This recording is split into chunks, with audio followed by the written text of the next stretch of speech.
Hello everybody and welcome to today's video. In this series we'll be taking a look back on Nazi zombies from World at War all the way to the end of Black Ops 3.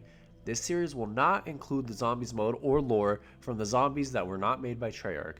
This series will not go past Black Ops 3 because in my headcanon, the story ended here in this game. Thank you guys so much for watching and I hope you enjoy.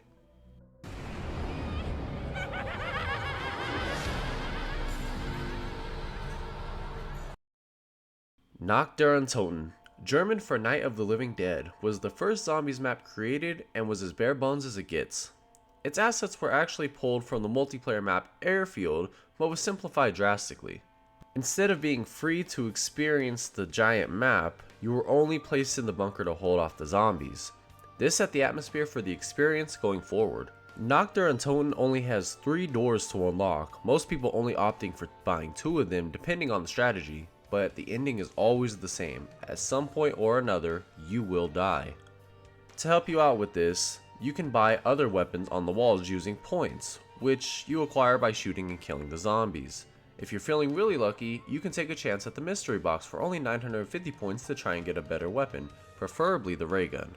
The ray gun was a gun that was first introduced in the campaign mission Little Resistance, by doing a small Easter egg by running through puddles, and if you did it in the right sequence, a lion would come up holding the gun in its mouth. The ray gun unlocked is a double-edged sword. It's by far the strongest weapon on the map, but with its splash damage it will also hurt you, and if you shoot it too close to you, you're probably going to die. This map includes no perks to help you survive, just 2 swipes and you're down. This map makes you feel dread. No hope for survival, nobody coming to your rescue. With as simple of a map as Nach der Untoten being, it has been the most remade map in zombies history. Being introduced in World at War, being remade for Black Ops 1, an explorable area in transit in between farm and the power station in the cornfields, being remastered in Zombies Chronicles for Black Ops 3, while also being the central hub in Revelations also in Black Ops 3, and finally almost being remade completely in Black Ops Cold War with a few rooms kind of missing, but it was expanded upon, right? This map and mode started out to the developers as something that would be fun to make. Activision didn't even know about it, and it turned into something massive. Nobody could have predicted how big this game mode was going to get. This map being remade so much shows just how integral and important it was to the success of zombies and the future that it held for the mode. Nach der Untoten, although not played often by me, will always hold a special place in my heart as it's the first zombies map I ever ended up playing with my friend.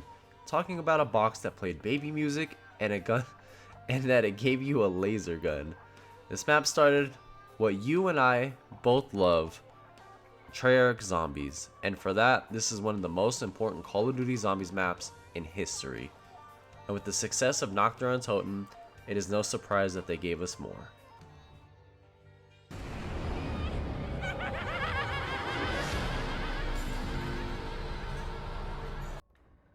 Verrückt, also known as Zombies Verrückt or Zombie Asylum, is the first Zombies DLC map ever and had even more to offer than the first map. Verrückt's assets were also pulled from a multiplayer map, this time being Asylum. The changes from the maps are a lot less noticeable than the last. Verrückt is also a very close quarters map with chilling ambience. With a group of 4 players, you and your teammates are separated into different starting rooms at the very beginning, already setting the atmosphere for this map also. Your objective as well as your teammates is to get to the power room to reunite with each other to fight off the zombies as long as you can. Along with the power reuniting you and your team, it also turns on various machines throughout the map, most notable of which are the perks.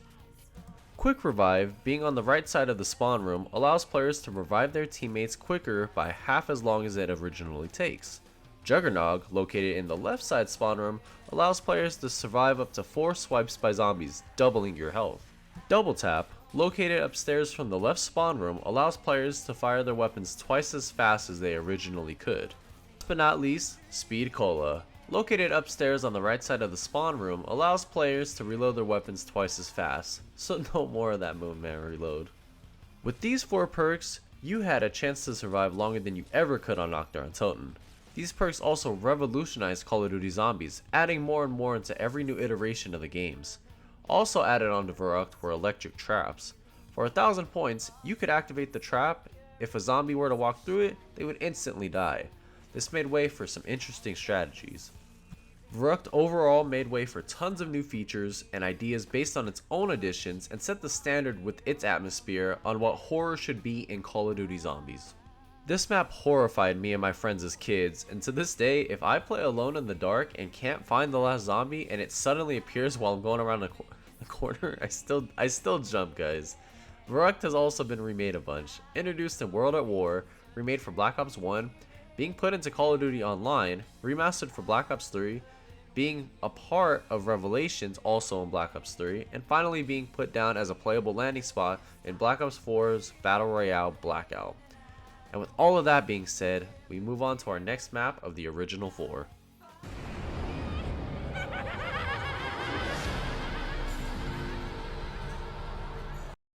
Shinonuma, Japanese for Swamp of Death, is the second DLC map introduced into World at War. Quite arguably the weakest map of the three, Shinonuma still introduces a lot of things that push the game forward. Shinonuma also got its assets from a multiplayer map called Maken, and that's all they were, assets. Nacht and Voiid were modeled nearly one-to-one with their multiplayer counterparts, but Shinonuma and Maken are completely different maps. We meet our 4 heroes on this map, being Tank Dempsey, an American hero who likes kicking ass a little too much, Nikolai Belinsky, a Russian soldier who loves drinking vodka a little too much, Takio Misaki, a Japanese captain who cares about honor just a little too much, and Dr. Edward Richthofen, a Nazi scientist who has a little too much fun killing zombies. And together, they fight for survival until the very end. And to help with that, a new wonder weapon has been added, in the form of the Wunderwaffe DG2, an infinite damage wonder weapon that shoots a bolt of electricity, allowing you to kill upwards to 12 zombies at a time. A real big downside to the new weapon though was a glitch that was discovered that if you shot it too close to you and you had Juggernog, Juggernog would be disabled, and even if you bought it later on during the game after getting down and a teammate reviving you, it still wouldn't work for you. So kinda just like the ray gun, it's a double-edged sword. Perks also have a new spin on them. They're randomized on the map, so the same perk won't be in the same hut every time. And the traps also returned, a new one being added, called the Flogger, leading to very high round strategies being discovered with it. Fun fact, World at War can only spawn 24 zombies a round from Nocturne to Shinonuma, so the highest round achieved on World at War and zombies in general is 11,482, and not surprisingly, it was also done on Shinonuma. Another addition that Shinonuma brought to the table was to the box. They added a light to it that shot up to the sky, so that when it moved, you'd easily be able to find it wherever it went. Shinonuma, just like the previous maps, has been featured in multiple games. Introduced in World at War, remade for Black Ops 1, also put into COD Mobile, remastered for Black Ops 3, and appeared in COD Vanguard as just the starting room, just before being fully remade for the game later on the next year. The very last addition to Shinonuma was a traversal platform, allowing you to escape zombies so long as you had the 1500 points you needed to activate it. All in all, Shinonuma still isn't a bad map, just outshined by the others. Speaking of outshine, this next map doesn't just outshine the previous 3, it eclipses them.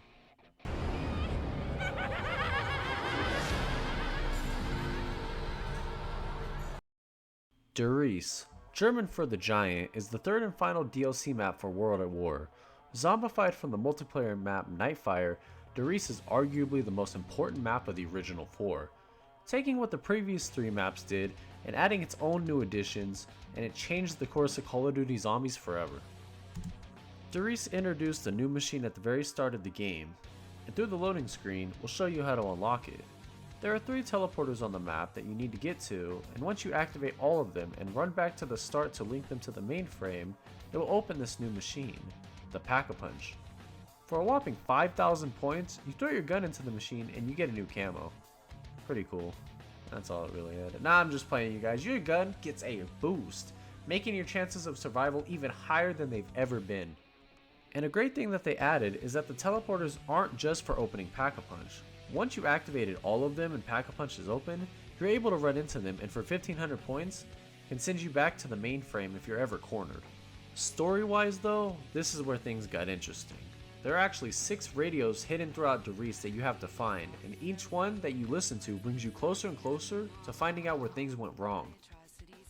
Hellhounds also make a return from Shinonuma, but instead of coming every few rounds, they eventually just start appearing on regular rounds too. But to help the player out with some of this, they gave us one last wonder weapon before the game ended, and it's called the Symbol Monkey. It's a tactical grenade that you get 3 uses of, and when thrown, it plays a song that the zombies crowd around until it eventually explodes, once the song stops. The monkey bomb has no effect on the hellhounds though, so it's kind of a double-edged thing. Okay, you can use it on the zombies, but you can't use it on the hellhounds. Despite sounding small, Derice changed the way zombies played forever, and with the help of the 3 previous maps, set the future of the mode into the right direction. Derice has been in other games too, introduced in World at War, remade for Black Ops 1, and remastered for Black Ops 3 in the form of the Giant. World at War, this game, started what so many of us ended up falling in love with, and can't deny its significance to the mode.